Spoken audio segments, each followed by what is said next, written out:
Tekarı. İlk defa bu mahnını mənə göstərəndə, daha doğrusu bundan önce başka bir mahnı göstərib.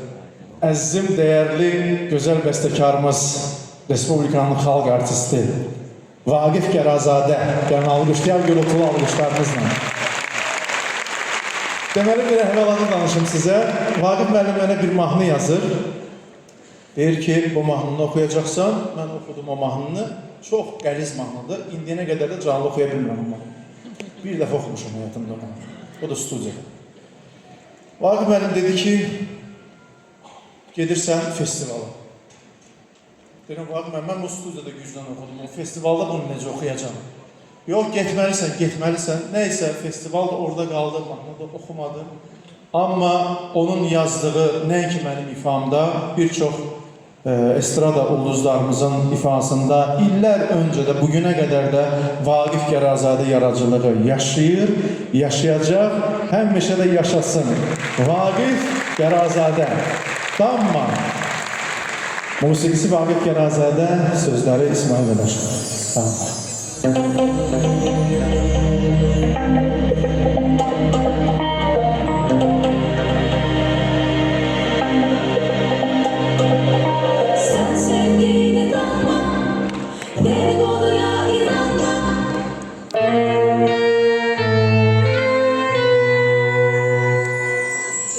Səni ilk dəfə görəndə mən, o günə ürəyim məst oldu ilahi sevgidən.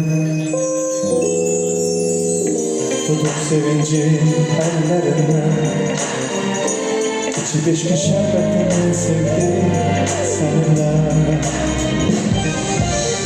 Gelecek keçirdi hər səhər, həsretirdi sanki bir gün bizə gəldilər. Düşdü bütün yollara qara qara kölgələr, nəfəs yerə başladı yerli yersiz şübhələr. Sən sevdin Damma, benim oldu yaram. Yazılır var göz, axır çıxar bir damla. Amma sən yanma,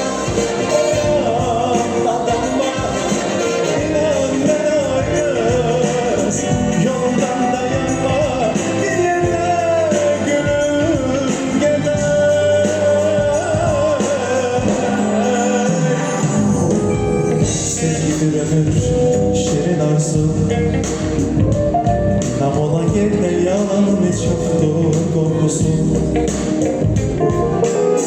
Tutsun həsrəti kış yuxusu, yücalar sadaqətdən sevək səninlə. Yenə də sevinsin arzular, yolumuzlar baxıb bizə gülsünlər. Geri çekilsin kara zülmet gölgeler. Ah geçsin bu dünyadan yüzüne şüpheler. Sen sevdiğin Damma, deli oldu ya inanma. Gözü var kız, aklın çıkar bir Damma.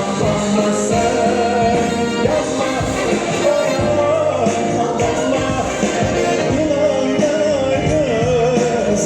Yoldan dayanma, bir yere gülüm gelen.